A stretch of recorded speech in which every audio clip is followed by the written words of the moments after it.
একটা ইউটিউবে একটা ভিডিও এরকম একটা ভাইরাল হয়েছিল যে প্লাস্টিকের চাল দেখার কেউ নেই, এবং ওই ইউটিউবার যিনি উনি সরকারকে একদম ধুয়ে দিয়েছেন গালিগালাজ করে। তো এটি আমাদের ডিসি স্যারের নলেজে যখন আসছেন, এরপরে আমাকে এই ভিডিওটা ফরওয়ার্ড করে দিয়ে আমাকে বলা হলো যে তুমি এটি সার্চ করে দেখো কোথায় এই চালগুলো পাওয়া যায়। আমি অনেক কষ্ট করে তন্ন তন্ন করে খুঁজে শেষে পেলাম ওয়ারি থানার পাশে এই দোকানটি, যেখান থেকে উনি ক্রয় করেছেন, এবং চালটা ইন্ডিয়ান চাল ছিল।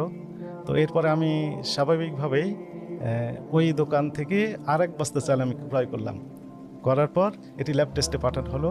ল্যাব টেস্টের পর রিপোর্টের পর দেখা গেল যে আসলে প্লাস্টিকের চাল নয়, আসল প্লাস্টিকের পাওয়া সেখানে নেই, ন্যাচারাল চাল, স্বাভাবিক চাল। এবং এরপরে ওই ইউটিউবারকে আবার আমরা ডেকে নিয়ে আসলাম যে আপনি যে এইরকম একটা ভিডিও দিলেন, জনগণকে বিভ্রান্ত করার চেষ্টা করেছেন। তো উনি বলছেন না, এই চাল কড়াইয়ে আগুনে যদি দেওয়া হয় তাহলে এই প্লাস্টিকের মতো যেভাবে পড়ে ঠিক সেইরকমভাবে পড়ে যায়। তো আমরা যে ল্যাব টেস্টের রিপোর্ট আপনি দেখেন, স্যাম্পল আমাদের কাছে এখনও আছে, বাকি চাল এখন আমাদের কাছে সংরক্ষণ করা আছে।